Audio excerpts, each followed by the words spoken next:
মনে আছে?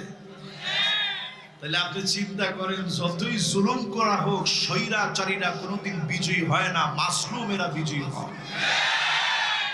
যেখানে ইসলাম আর মুসলমান, যেখানে মুসলমানরা রক্ত ঝরিয়েছে, সেটা সেই সময়ে রোমান সাম্রাজ্যের ওই সময়ে হারাম বিন মিলহান যখন রক্তগুলো ঝরিয়েছিল, ওই রক্ত যেমন বৃথা যায় নাই, নবীর উম্মতদের রক্ত বৃথা যেতে পারে না।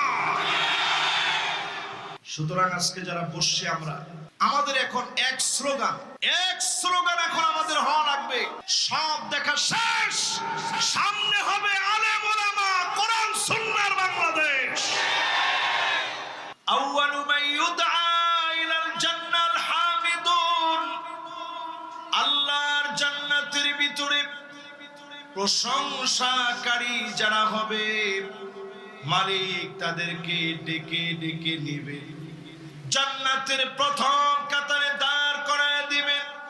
আল্লাহর জান্নাতের প্রথম কাতার তারা পাবেন ফিস সাররাই ওয়াদ দাররা, সুখে দুঃখে, কষ্টে আনন্দে, জীবনের বাঁকে বাঁকে যারা প্রশংসা করেছেন, ডেকে ডেকে যিনি তাদেরকে জান্নাতের প্রথম কাতারে দাঁড় করায় দিবেন, তিনি কে? এই ছোট্ট সবকটা যদি 3 দিনের আজকের রজনীর এতটুকু সবক যদি আপনার বাড়ি যায়, জীবনে প্রশংসা করব কার?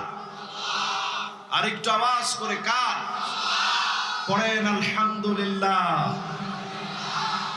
আজাবান লিআমরিল মুমিন ইন্না আমরাহু কুল্লুহু খায়র, মুমিনদের জীবন বড় আশ্চর্যজনক। মুমিন বিপদে পড়ে যাবে, মুসিবতে পড়ে যাবে, মালিকের শুকরগুজারি আদায় করবে। এজন্য মুমিনকে ডেকে ডেকে বিপদ থেকে যিনি উদ্ধার করবেন, তিনি কে? বিশ্বাস আছে? জোরে বলেন আছে?